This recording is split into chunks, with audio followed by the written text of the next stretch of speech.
So hello students, so we are back again with the next lecture of periodic table. So in this lecture we will study about the periodic properties. So basically periodic properties क्या होती है ये हमने last lecture में हमने पढ़ चुके हैं. So हम एक बार और शॉर्टकट में इसे देख लेते हैं कि what are periodic properties. So basically the periodic properties of elements which are directly or indirectly related to their electronic configuration. Okay, they show a regular gradation as we move across a period from left to right or down the group from top to bottom. So basically बोलना ये चाह रहा है कि जो elements होते हैं, ठीक है, एलिमेंट्स आपको पता है कि हमारे पास होता है पीरियोडिक टेबल. सो पीरियोडिक टेबल में एलिमेंट्स को हमने अरेंज करके रखा है. सो जो प्रॉपर्टी उनके इलेक्ट्रॉनिक कन्फिग्रेशन से रिलेटेड होती है those are known as periodic properties. ठीक है, जैसे कि आने वाले स्लाइड्स में हम पढ़ेंगे अलग अलग पीरियोडिक प्रॉपर्टीज़, जैसे कि atomic radius, ionic radius, metallic character, electronegativity etcetera. So basically all this properties are related with their electronic configuration कि इलेक्ट्रॉन किस तरह से अरेंज्ड है डिफरेंट शेल्स में. सो उसकी वजह से उनकी एक प्रॉपर्टी जनरेट होती है और वो प्रॉपर्टी बार बार रिपीट होती है. Okay, so that's all about periodic property. So let's start with the first periodic property. जो पहली पीरियोडिक प्रॉपर्टी है वो हमारी है एटॉमिक रेडियस. सो एटॉमिक रेडियस बेसिकली डिटरमाइन करती है कि हमारा जो एटम्स होते हैं उनके साइज़ क्या होगा. ठीक है, अगर एटम का रेडियस ज़्यादा है तो एटॉमिक साइज़ भी ऑब्वियसली ज़्यादा होगा. एटॉमिक रेडियस अगर कम है तो एटम का साइज़ भी छोटा होगा. ठीक है, सो देखते हैं क्या बोल रहा है definition. So it's the distance between the centre of the nucleus of an atom and its outermost shell. ठीक, सो डेफिनेशन ये बताने की कोशिश कर रहा है कि जो न्यूक्लियस होता है that is in the centre और उससे जो आउटर मोस्ट शेल की जो डिस्टेंस होती है that is known as the atomic radius. So this is you can see here. So यहाँ पे जो दिख रहा है ये न्यूक्लियस है. यहाँ से आप मेजर करना चालू करो. यहाँ से मेजर करते हुए आउटर मोस्ट शेल तक पहुँचोगे तो आपको जो डिस्टेंस होगी that distance is known as atomic radius. Okay, और ये हर एक एटम के लिए अलग अलग होगा क्योंकि उनका आउटर मोस्ट शेल हर एक एटम्स के लिए अलग अलग होते हैं. ठीक है, जैसे कि यहाँ पे आपको दो इमेजेस दिख रही है जिसमें कि लिथियम और सोडियम दिख रहा है. तो देखिए लिथियम का आउटर मोस्ट शेल है वो यहाँ तक एक्सटेंड किया है और जो सोडियम का है वो यहाँ तक एक्सटेंड किया है. सो जो डिस्टेंस है that is increasing. So basically जो एटॉमिक रेडियस है वो बढ़ गया, उसकी वजह से एटॉमिक साइज़ जो है वो बढ़ गया. Okay, so this is understood. So आगे देखते हैं क्या दिखा रहा है हमारा definition. Half of the inter nuclear distance between the combine atoms in a molecule. So atomic radius का ये दूसरा डेफिनेशन है. सो बेसिकली अगर हम किसी मॉलिक्यूल की बात करें, सी दिस पिक्चर. सो यहाँ पे हमें मॉलिक्यूल दिख रहे हैं जिसमें दो एटम्स कंबाइंड है. सो इस एटम का न्यूक्लियस और इस एटम के न्यूक्लियस के बीच की जो डिस्टेंस है दैट इज़ डिवाइडेड बाय 2, मतलब हाफ ऑफ दैट डिस्टेंस. सो उसे भी हम एटॉमिक रेडियस बोलेंगे. ठीक है, बेसिकली अगर आप क्लास 11 में पढ़ते हो तो हम उसे कोवेलेंट रेडियस बोलते हैं, बट आपकी क्लास के लिए हम एटॉमिक रेडियस बोलते हैं. ठीक है, चलेगा. So this is known as the atomic radius. Okay, so अब मेजरमेंट करने के लिए यूनिट्स की ज़रूरत पड़ती है. जैसे कि आप लेंथ मेजरमेंट करने के लिए सेंटीमीटर, मीटर, किलोमीटर ये सारी यूनिट्स यूज़ करते हो. सो एटॉमिक रेडियस तो बहुत छोटी वैल्यू होती है. सो उनके लिए अलग अलग यूनिट्स होते हैं. सो यूनिट्स कौन कौन से हैं? सी एंगस्ट्रॉम यूनिट्स होता है. सो 1 एंगस्ट्रॉम की जो वैल्यू होती है अगर मीटर में आप कन्वर्ट करोगे तो that is equivalent to 10⁻10 metre. Okay, picometre की जो वैल्यू होती है that is 10⁻12 metre and nanometre की होती है 10⁻9 metre. So these are the units for atomic radius. Atomic radius के आगे ये सारे यूनिट्स आपको लगाने पड़ेंगे. सो देख लेते हैं कि जो एटॉमिक रेडियस है वो डिपेंड किस पे करता है. सो एटॉमिक रेडियस बेसिकली डिपेंड करता है दो चीज़ों पे. One is the number of shells. जैसे जैसे नंबर ऑफ शेल्स बढ़ते जाएंगे वैसे वैसे size of the atom increase होता जाएगा. ठीक है, देख लो एग्जाम्पल में यहाँ पे मैंने 3 एटम्स आपको शो किए हैं. तो यहाँ पे जो नंबर ऑफ़ शेल्स हैं देखो, यहाँ पे लिथियम में है 2 शेल्स और सोडियम में है 3 शेल्स. तो जैसे जैसे नंबर ऑफ़ शेल्स ऐड हो रहे हैं तो size of atom is also increasing. Okay, so next second point है nuclear charge. So increase in nuclear charge decreases the size of an atom. Okay, so nuclear charge basically होता क्या है? सी nucleus होता है, न्यूक्लियस में present होते हैं proton. सो proton जो होते हैं दोज आर पॉजिटिवली चार्ज्ड। तो पॉजिटिव चार्ज क्या करता है, इलेक्ट्रॉन्स को अपनी तरफ अट्रैक्ट करने की कोशिश करता है। तो जैसे जैसे नंबर ऑफ़ प्रोटॉन्स बढ़ेंगे मतलब न्यूक्लियर चार्ज की वैल्यू भी बढ़ती जाएगी, और न्यूक्लियर चार्ज की वैल्यू बढ़ेगी सो इसका इफ़ेक्ट जो होगा वो बढ़ता जाएगा और इलेक्ट्रॉन्स को ये पुल करेगा। सो जो ऑर्बिट्स होते हैं, शेल्स होते हैं, वो थोड़े से श्रिंक हो जाते हैं। ठीक है, सो श्रिंक हो गए मतलब क्या हो रहा है कि size of atom decreases. Okay, so इनके कुछ ट्रेंड्स है, सो देखते हैं ट्रेंड्स किस तरह से फॉलो करता है in the periodic table. So down the group, so down the group मतलब आप ग्रुप में टॉप टू बॉटम आप स्टडी कर रहे हो। So size of atom increases due to successive addition of shells. Okay, so यहाँ पे एग्जांपल लिखा हुआ है hydrogen, lithium, sodium, potassium, rubidium, caesium. So hydrogen का जो एटम होता है उसका एटॉमिक रेडियस सबसे कम होता है, सीजियम का जो एटॉमिक रेडियस है वो सबसे ज़्यादा होता है। ओके, देखते हैं कैसे। सो यहाँ पे आपको पीरियोडिक टेबल की एक छोटी सी इमेज दिख रही है। सो यहाँ पे क्या दिख रहा है, हाइड्रोजन जो है, मैंने आपको फर्स्ट लेक्चर में बताया था कि जो पीरियड का जो नंबर होता है वो डिपेंड करता है नंबर ऑफ़ शेल्स पे। जो पीरियड नंबर होगा that will be equivalent to the number of shells of that atom. ठीक है, so hydrogen belongs to the first period. तो फर्स्ट पीरियड मतलब इसमें नंबर ऑफ़ शेल कितने होंगे, 1। ओके, नेक्स्ट लिथियम, लिथियम में नंबर ऑफ़ शेल कितने होंगे, 2। सोडियम में कितने होंगे, 3। पोटेशियम में कितने होंगे, 4। रुबिडियम में 5 एंड सीजियम में 6।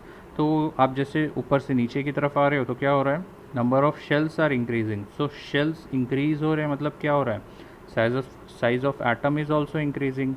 Okay, so this is understood I guess. So one more example is the group 17. Say this was in olden days, जो पुराना पीरियोडिक टेबल है उसमें इसे ग्रुप 7A नाम दिया गया था। सो उसकी वजह से यहाँ पे 7 लिखा हुआ है। So basically this is group 17 in the new form of periodic table, but old form periodic table में इसे 7A बोला जाता था। ठीक है, सो उसका एग्जाम्पल देख लो, fluorine, chlorine, bromine, iodine and astatine.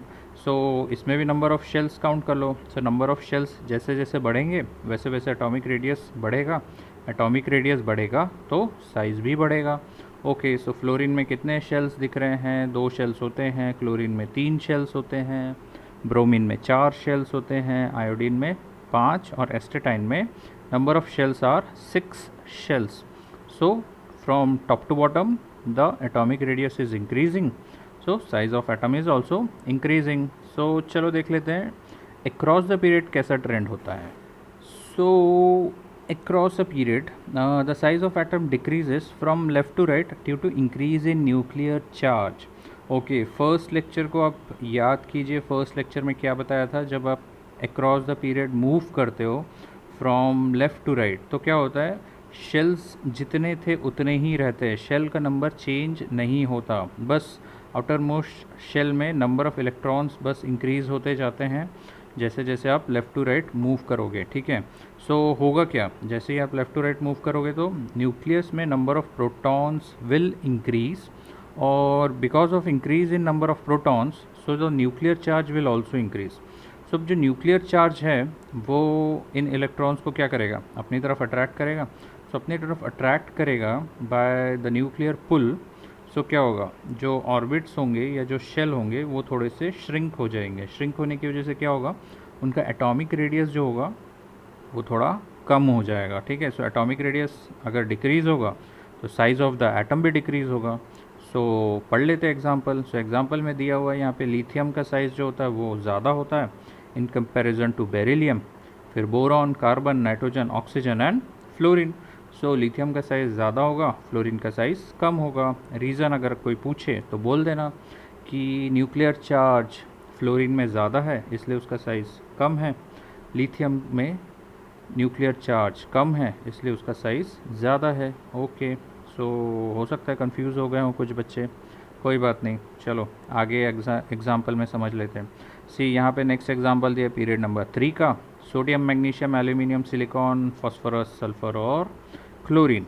So sodium में जो नंबर ऑफ़ शेल्स है वो 3 है, क्लोरीन में भी आप जाओगे तो नंबर ऑफ़ शेल्स 3 है, बट जो सोडियम है उसमें न्यूक्लियर चार्ज कम है और जो क्लोरीन है उसमें न्यूक्लियर चार्ज ज़्यादा है। ज़्यादा न्यूक्लियर चार्ज मतलब ज़्यादा फोर्स ऑफ अट्रैक्शन होगा इलेक्ट्रॉन्स पे और इलेक्ट्रॉन्स अंदर की तरफ खींचेंगे तो शेल क्या होगा, श्रिंक होगा। उसकी वजह से जो साइज़ ऑफ एटम होगा वो डिक्रीज़ हो जाएगा। ओके, सो एक्सेप्शन भी पढ़ लो यहाँ पे। सो एक्सेप्शन क्या लिखा हुआ है? सो atomic size of inert gases are bigger as they have complete octet and the effect of nuclear charge over valence shell electrons is not observed. Okay, so inert gases सबको पता है कि उनका जो ऑक्टेट होता है that is complete. Octet complete होने की वजह से क्या होता है कि जो न्यूक्लियर चार्ज है ना वो उस पर उतना इफेक्ट नहीं लगा पाता उनके इलेक्ट्रॉन्स पे, तो उसकी वजह से क्या होता है उनका जो एटॉमिक साइज़ होता है वो मेंटेन्ड होता है, उस पर कोई ज़्यादा इफेक्ट नहीं पड़ता है। ओके, बस इतना ही बोल रहे हैं। सो आगे देखते हैं आयनिक रेडियस या फिर साइज़ ऑफ आयंस। सो आपको पता होगा आयंस दो टाइप के होते हैं, कैटायंस होते हैं और एनायंस होते हैं। सो पहले पढ़ लेते हैं cations. So cations are always smaller than the parent atom from which it is formed. Okay, so reason क्या बोल रहा है? Cations are formed by loss of electrons, hence more protons are present than electrons, so the electrons are strongly attracted by the nucleus. So basically यहाँ पे ये कहना ये चाह रहा है कि सी देखो यहाँ पे है हमारे पास सोडियम का एग्जांपल। सो सोडियम में इलेक्ट्रॉन्स होते हैं, total number of electrons are 11। Okay, so अब सोडियम अगर आयन फॉर्म करेगा मतलब कैटायन फॉर्म करेगा तो क्या करेगा, इससे एक इलेक्ट्रॉन लूज़ करना पड़ेगा। सो जैसे ही ये एक इलेक्ट्रॉन लूज़ करेगा तो इसका ये जो आउटर मोस्ट शेल है ये पूरा का पूरा डिसअपियर हो जाएगा, मतलब ये आउटर मोस्ट शेल अब एग्जिस्ट ही नहीं करेगा। सो अब नंबर ऑफ़ शेल्स कितने हो जाएंगे? 2। ओके, सो एटम का साइज़ तो वैसे ही कम हो गया, मतलब distance from the centre to the outermost shell ही था ना एटॉमिक रेडियस का जो डेफिनेशन था। सो जो ये नया रेडियस आया है इसे हम बोलते हैं आयनिक रेडियस। ओके, सो आयनिक रेडियस बेसिकली क्या होता है, सेंटर से डिस्टेंस आउटर मोस्ट शेल तक फॉर एन आयन। ओके, सो जो कैटायन होते हैं उनके जो शेल्स होते हैं वो डिसअपियर हो जाते हैं, तो उनका साइज़ जो होता है वो हमेशा पेरेंट एटम से कम होगा। तो चलो देख लेते हैं एनायन के केसेस में क्या होता है।